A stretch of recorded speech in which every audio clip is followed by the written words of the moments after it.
Good morning everyone. एक बार फिर से आप सभी का क्रेजी जीके ट्रिक के डेली करंट अफेयर की सीरीज में स्वागत है। तो आइए शुरू करते हैं आज के सेशन को। 5 सितंबर के सभी करंट अफेयर को यहां पर हम डिटेल में डिस्कस करेंगे। सेशन में एंड तक बने रहिए। पसंद आए तो लाइक और शेयर कर दीजिएगा, और अगर चैनल पर पहली बार आए हैं तो चैनल को सब्सक्राइब जरूर कर लीजिएगा। आइए शुरू करते हैं। आज है 5 सितंबर। आपको पता है आज क्या है? आज है टीचर्स डे।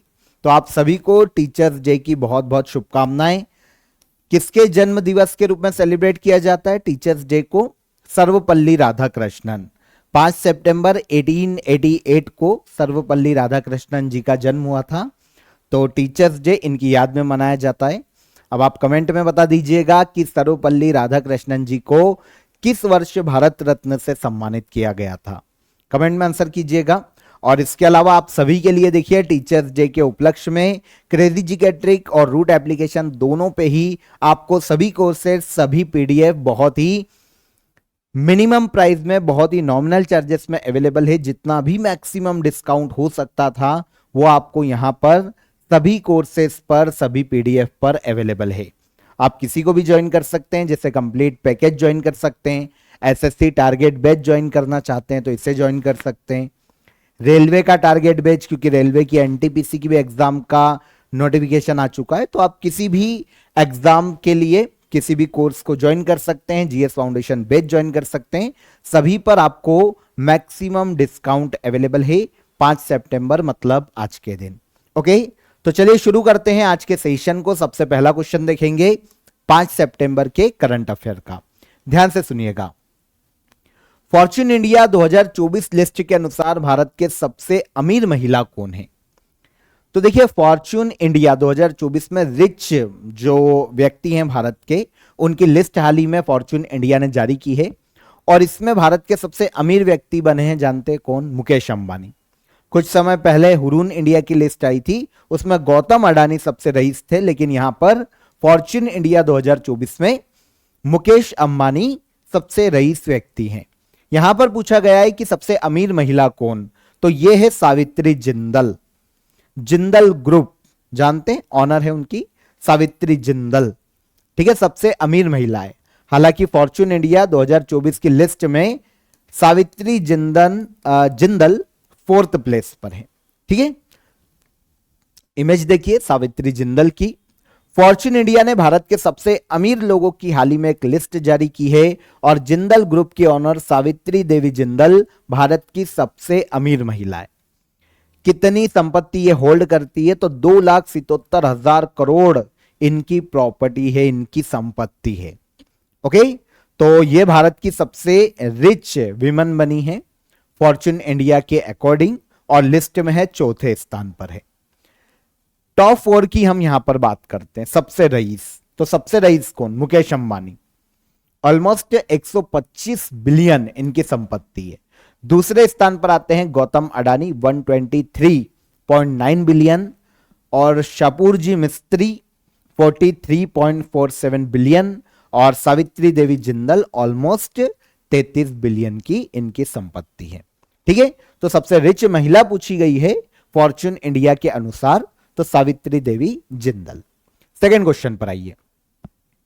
किस राज्य की विधानसभा ने बलात्कार विरोधी अपराजिता विधेयक या बिल पारित किया है? तो कौन कर सकता है? अभी जैसा माहौल है देश में, किस गवर्नमेंट के खिलाफ प्रोटेस्ट चल रहे हैं? पश्चिम बंगाल।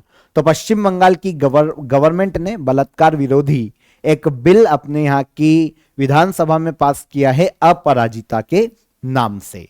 Answer D.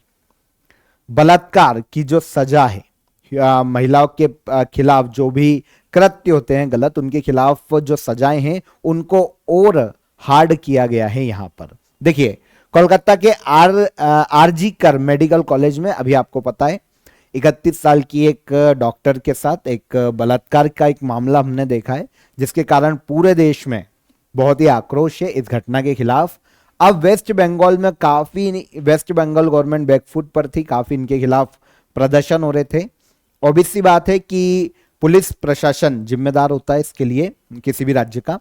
तो वेस्ट बंगाल असेंबली ने अब राज्य में ऐसी घटनाएं न हो, इसीलिए एंटी रेप अपराजिता बिल को वहां की असेंबली में पास किया है। ठीक है, स्टेट गवर्नमेंट द्वारा इस नए बिल के लिए भारतीय न्याय संहिता के कुछ प्रावधानों को बदला जाएगा।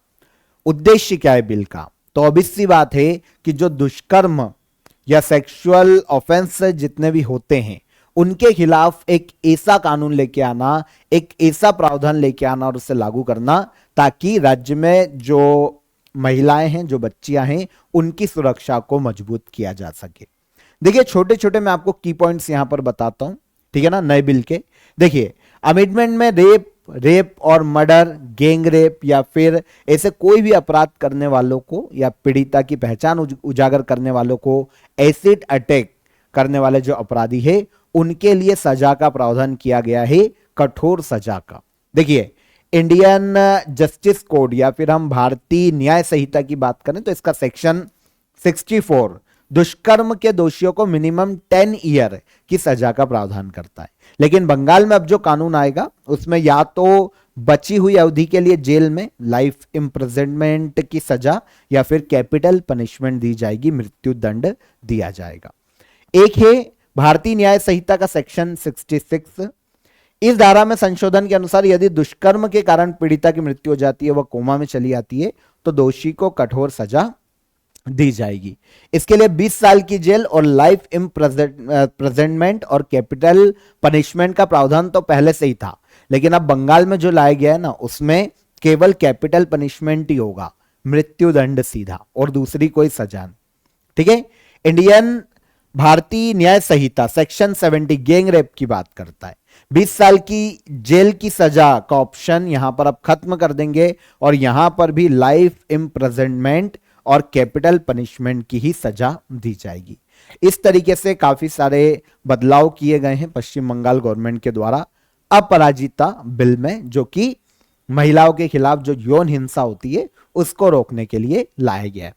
पॉस्को एक्ट, इसे भी और हार्ड किया गया है। जो बच्चों पर होने वाले जो सेक्सुअल जितने भी अपराध होते हैं उनके खिलाफ पॉस्को एक्ट होता है, तो जो अपराधी है उसको बहुत ही कड़ी सजा दी जाएगी और इसकी सुनवाई के लिए स्पेशल कोर्ट के गठन का भी प्रावधान किया गया है। तो ये कुछ की पॉइंट्स है जो कि बिल में मेंशन किए गए। मैंने आपको सारे नहीं बताए, लेकिन आप ये समझ लो कि अपराजिता बिल है ना, दुष्कर्म के केसेस के लिए इनसे दुष्कर्म विरोधी कानून के रूप में कौन लेकर आया है? पश्चिम बंगाल गवर्नमेंट।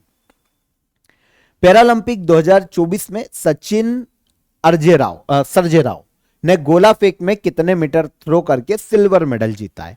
तो सचिन सर्जेराव की बात करें, गोला फेंक के खिलाड़ी हैं। इन्होंने 16.32 मीटर का गोला फेंक कर सिल्वर मेडल अपने नाम किया है पैरा ओलंपिक में।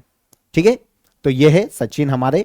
ठीक है, तो इंडियन प्लेयर सचिन सर्जेराव ने 16.32 मीटर का शॉर्ट पुल मतलब गोला फेंक कर मेंस F46 शॉर्ट पुल इवेंट में सिल्वर मेडल अपने नाम किया। देखिए गोला फेंक की प्रतियोगिता है, शॉर्ट पुल ये तो समझ में आ गया। F46 एक कैटेगरी है, मैं आपको बार बार बताता रहता हूं कि पैरालंपिक में फिजिकली चैलेंज्ड जिस मतलब अलग अलग वेरिएशन के अकॉर्डिंग, तो यहां पर क्या होता है, जिनके जो आर्म्ड है, जो हाथ हैं वो कमजोर होते हैं किसी भी डिसीज के कारण, या कुछ भी हो सकता है, तो ऐसी कैटेगरी है F46 कैटेगरी। ठीक है, तो इसमें सचिन सर्जेराव हमारे लिए सिल्वर मेडल लेकर आए। इस प्रतियोगिता का जो गोल्ड है वो ग्रेग स्टीवर्ट ने जीता, कनाडा के हैं। 16.38 मीटर का इन्होंने गोला फेंका है। ब्रॉन्ज मेडल जीता है लुका बकोविक ने, क्रोएशिया के हैं, 16.27 मीटर।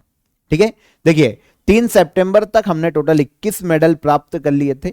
मेडल टेली एंड में आएगी, जब खत्म हो जाएगा तो मैं आपको पूरी बता दूंगा। 3 सितंबर को जो हमने मेडल जीते हम उनकी बात कर लेते हैं।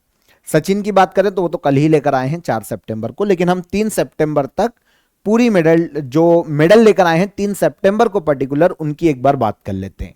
3 सितंबर तक हमारे पास 21 मेडल आ चुके थे। देखिए Ajit Singh men's javelin throw F46 event में सिल्वर मेडल लेकर आए। Sharad Kumar men's high jump T63 category में सिल्वर मेडल जीता। Deepthi Jeevanji women's 400 metre T20 event में ब्रॉन्ज मेडल अपने नाम किया। Sundar Singh Gurjar men's javelin throw F46 event में ब्रॉन्ज जीता। और मरियप्पन थंगावेलु की बात करें तो इन्होंने men's high jump T63 category में ब्रॉन्ज मेडल अपने नाम किया है। तो ये कुछ खिलाड़ी हैं, इनको याद कर लेना। किस खेल से संबंधित है ये भी एग्जाम में पूछा जाता है, तो नोट कर लेना। ठीक है, 3 सितंबर को ये मेडल लेकर आए हैं पैरा ओलंपिक में। आगे आइए, 3 से लेकर 5 सितंबर तक प्रधानमंत्री नरेंद्र मोदी किन 2 देशों की यात्रा पर रहे? तो भारत के पीएम नरेंद्र मोदी 3 से लेकर 5 सितंबर तक ब्रुनेई और सिंगापुर की यात्रा पर रहे हैं। दोनों ही दक्षिण पूर्वी एशियाई देश है, ब्रुनेई और सिंगापुर। ठीक है, तो भारत के पीएम की ऑफिशियली ये यात्रा थी दोनों देशों के लिए।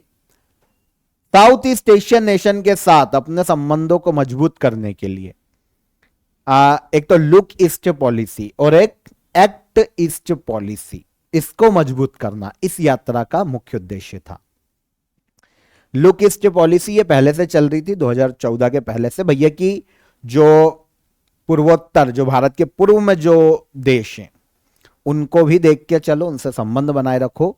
और एक्ट ईस्ट पॉलिसी बाद में 2014 के बाद बीजेपी गवर्नमेंट ने इंट्रोड्यूस की थी। इसका मतलब है भैया उनके साथ काम करो, देखो मत, उनके साथ काम करो। ठीक है, उनको साथ में मिलाकर काम करो। तो इसके तहत भाई यात्रा की है ताकि ये सारे देश हमसे मिलकर काम करें। देखिए, ब्रुनेई यात्रा पर जब ये गए तो यात्रा करने से ब्रुनेई की यात्रा करने वाले भारत के पहले पीएम है। इंपॉर्टेंट फैक्ट है, नोट कीजिएगा। भारत के पीएम नरेंद्र मोदी की ये ब्रुनेई की यात्रा थी। आज तक किसी भी पीएम ने ब्रुनेई की यात्रा नहीं की है भारत में, मोदी जी ने की है। यात्रा के दौरान ब्रुनेई के जो सुल्तान है बोल्किया, इनसे मुलाकात की और दोनों देशों के मध्य में व्यापारिक संबंधों को लेकर यहां पर चर्चा की गई। इन्वेस्टमेंट को लेकर, ट्रेड को लेकर, डिफेंस को लेकर। तो दोनों पक्षों के मध्य में, दोनों देशों के मध्य में संबंधों को बढ़ावा देना इसका मुख्य उद्देश्य है।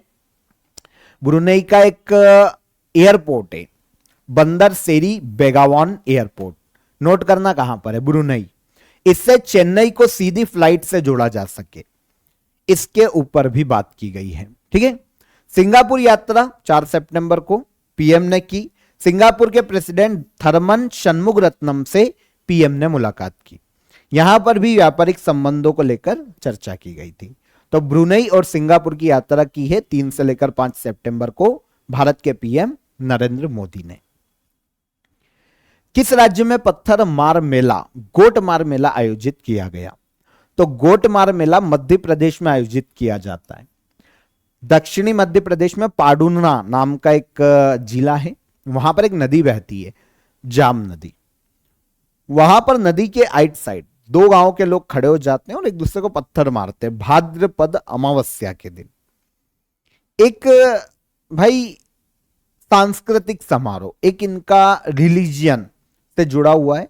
आप समझ सकते हैं, जैसे जल्लीकट्टू तमिलनाडु में एक भैंसों को दौड़ा देते हैं, है ना, भीड़ के बीच में, तो वैसे ही ये रिलीजियन त्योहार के रूप में मनाया जाता है। वैसे काफी सारी इनके कहानियां मिलती है गोटमार मेले से।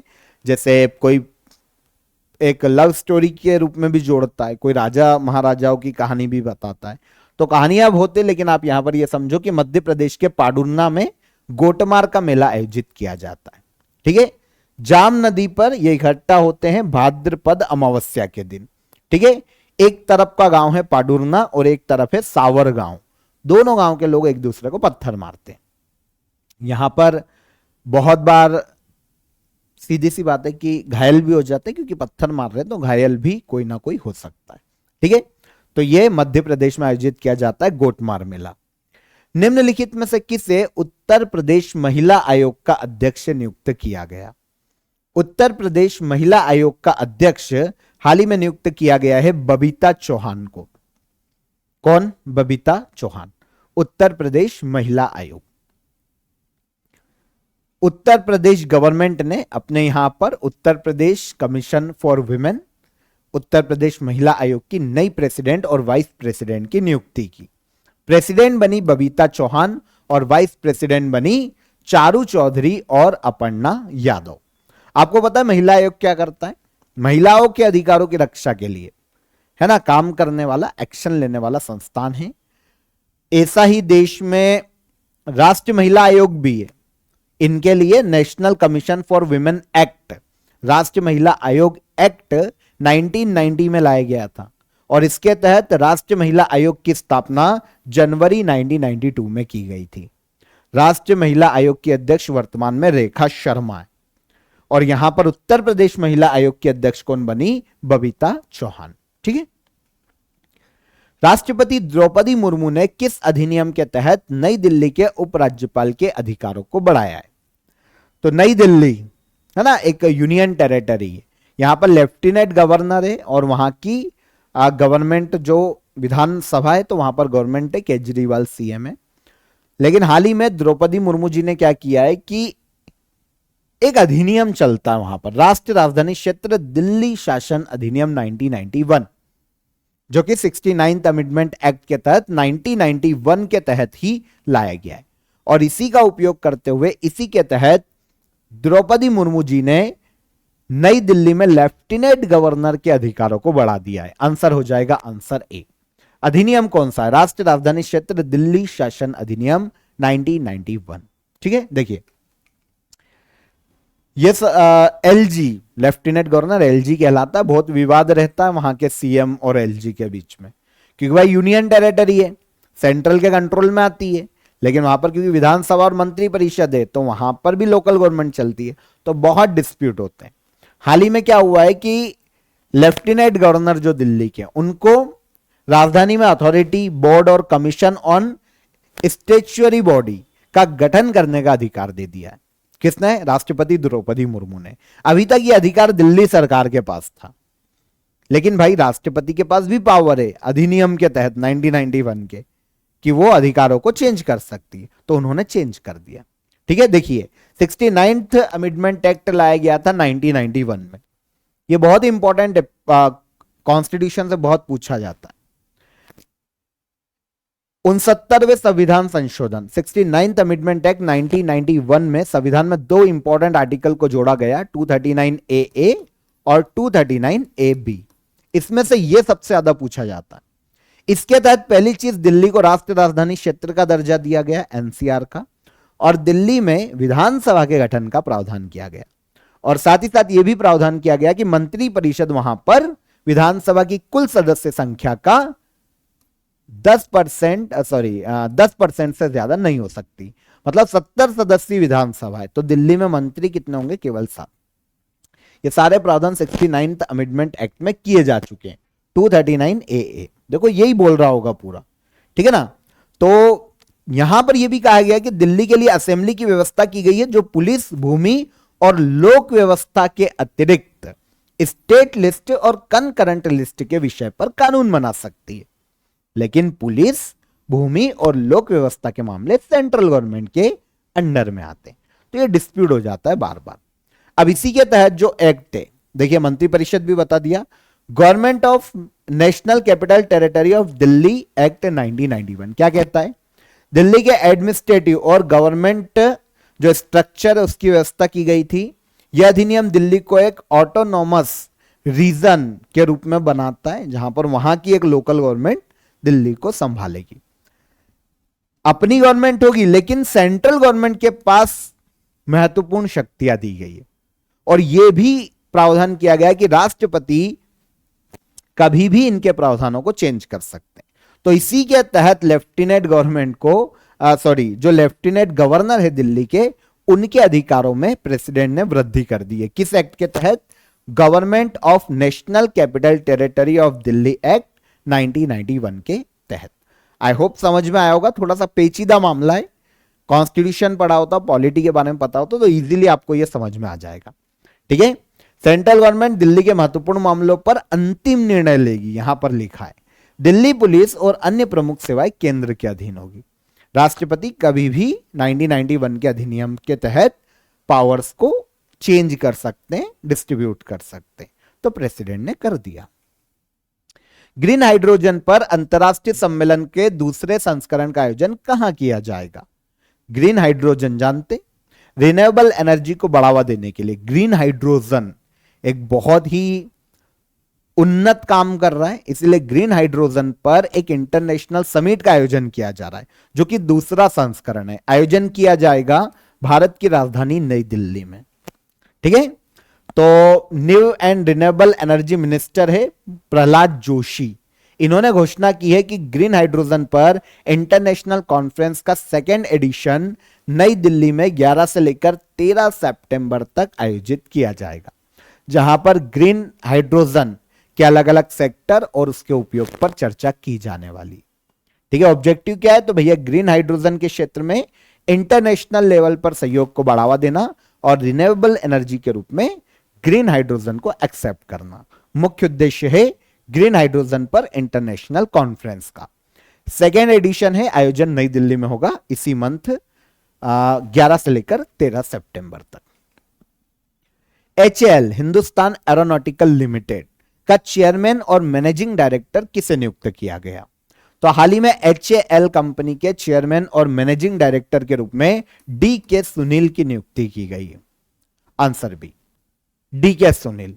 ओके, देखिए DK सुनील को अतिरिक्त प्रभार मिला है HAL के चेयरमैन और मैनेजिंग डायरेक्टर का। अभी तक CB अनंत कृष्णन इसके चेयरमैन और मैनेजिंग डायरेक्टर के पद पर थे, जिनका कार्यकाल 31 अगस्त 2024 को समाप्त हो गया।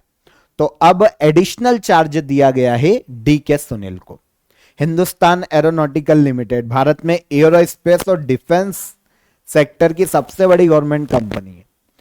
23 दिसंबर 1940 में आजादी के पहले इसकी स्थापना हो गई थी और इसका हेडक्वार्टर कर्नाटक के बेंगलुरु में। अतिरिक्त प्रभार चेयरमैन और मैनेजिंग डायरेक्टर का किसको मिला?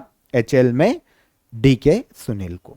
लास्ट क्वेश्चन, हाल ही में सड़क सुरक्षा पर दक्षिण पूर्व एशिया क्षेत्रीय स्थिति रिपोर्ट निम्नलिखित में से किस संगठन ने जारी की? तो सड़क सुरक्षा पर जो दक्षिण पूर्वी एशियाई क्षेत्रीय स्थिति रिपोर्ट है ना, जो रीजनल स्टेटस रिपोर्ट है, उसे जारी किया है WHO ने, वर्ल्ड हेल्थ ऑर्गेनाइजेशन ने। आंसर है वर्ल्ड हेल्थ ऑर्गेनाइजेशन ने रोड सेफ्टी पर south east Asia regional status report को जारी किया। कुछ की पॉइंट्स बताए हैं वर्ल्ड के लेवल पर भी और इंडिया के पॉइंट ऑफ व्यू से भी। देखिए क्या कहा गया, रिपोर्ट के अनुसार विश्व में रोड एक्सीडेंट में 28% जो डेथ होती है वो साउथ ईस्ट एशियन कंट्री में दर्ज की जाती है। 28%, ठीक है। साउथ ईस्ट एशिया देशों में 2021 में सड़क दुर्घटनाओं में ऑलमोस्ट 3,30,000 लोगों की मृत्यु हुई है। इंडिया के पॉइंट ऑफ व्यू से देखें, इंडिया के कॉन्टेक्स्ट में देखें कि क्या कहा है। तो इन्होंने कहा है कि भारत में 2021 में रोड एक्सीडेंट में होने वाली जो डेथ है उनका एस्टिमेट नंबर 2,16,618 का है। 2010 में जब काउंट किया गया था ना, तो उससे ऑलमोस्ट 2% अधिक डेथ हुई है इंडिया में। प्रति 1 लाख पॉपुलेशन पर भारत में रोड एक्सीडेंट में ऑन एवरेज 15.4 डेथ रिकॉर्ड की जाती है। ग्लोबल एवरेज इस डेथ का 1 लाख आबादी पर 15 का है और भारत का जो एवरेज है ना वो 15.4 है, मतलब ग्लोबल एवरेज से ज्यादा है।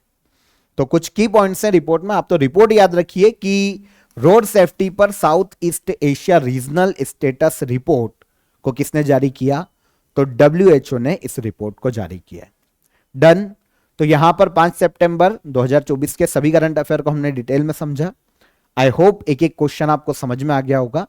अब हम आएंगे लास्ट डे के रिवीजन पर। क्वेश्चन आंसर देख लेते हैं फटाफट।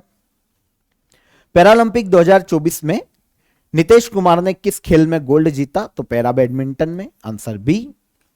सुप्रीम कोर्ट ने किसकी अध्यक्षता में शंभू बॉर्डर पर प्रदर्शन कर रहे किसानों की शिकायतों के समाधान के लिए समिति का गठन किया? तो जस्टिस नवाब सिंह।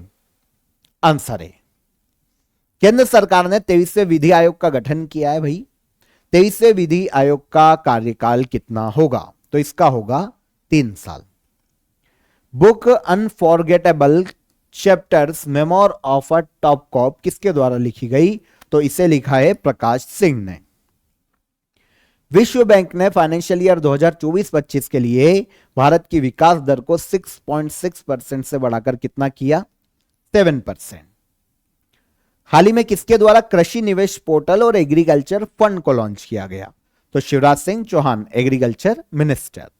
सर्वोच्च न्यायालय के प्रतीक चिन्ह पर लिखा गया वाक्यांश यतो धर्मस्ततो जयः कहां से लिया गया है? तो महाभारत से लिया गया है। 27th राष्ट्रीय ई गवर्नेंस समिट की थीम क्या है? तो विकसित Bharat secure and sustainable e service delivery, answer B. 3 सितंबर को किस राज्य सरकार ने डेंगू बुखार को महामारी के रूप में अधिसूचित किया? कौन था? कर्नाटका। लास्ट क्वेश्चन क्या है? वरुण अभ्यास 2024 का आयोजन किन दो देशों के बीच में किया जा रहा है? तो वरुण एक्सरसाइज किसके मध्य में आयोजित की जाती है? इंडिया और फ्रांस, है ना। अब लास्ट डे के आंसर ले लेते हैं, क्वेश्चन ऑफ द डे के। यूपीएससी का अध्यक्ष किसे नियुक्त किया गया है? तो यूपीएससी के अध्यक्ष वर्तमान में प्रीति सुदन, यूपीएससी के अध्यक्ष बनने वाली दूसरी महिला है प्रीति सुदन, याद रखना। हुलंगो पार गिब्बन वाइल्ड लाइफ सेंचुरी किस राज्य में? तो ये देखने को मिलेगी हमको असम राज्य में। और फर्स्ट बिम्स्टेक बिजनेस समिट का आयोजन किस देश में किया जा रहा है? तो इंडिया में नई दिल्ली में इसका आयोजन किया गया। तो आई होप तीनों के आंसर मिल गए। प्रीति सुदन अध्यक्ष है, सेकेंड महिला है वर्तमान में यूपीएससी के अध्यक्ष, और ये है असम में। और बिम्स्टेक बिजनेस समिट फर्स्ट नई दिल्ली इंडिया में आयोजित की गई है। अब आज के लिए question of the day, UPSC की पहली महिला अध्यक्ष कौन थी? दूसरी तो पता चल गया प्रीति सुदन, पहली कौन थी बताना। देश का पहला 3D प्रिंटेड पोस्ट ऑफिस डाकघर किस राज्य में खोला गया? और fourth national Hindi science conference 2024 का आयोजन किस राज्य में किया गया? तीनों क्वेश्चन के आंसर कमेंट में कीजिएगा। सेशन कैसा लगा ये भी बताइएगा। सेशन पसंद आया हो तो लाइक और शेयर कर दीजिए, चैनल को सब्सक्राइब कर लीजिए। फिर मुलाकात करेंगे नेक्स्ट डे के करंट अफेयर में। तब तक अपना ख्याल रखिएगा। जय हिंद, जय भारत।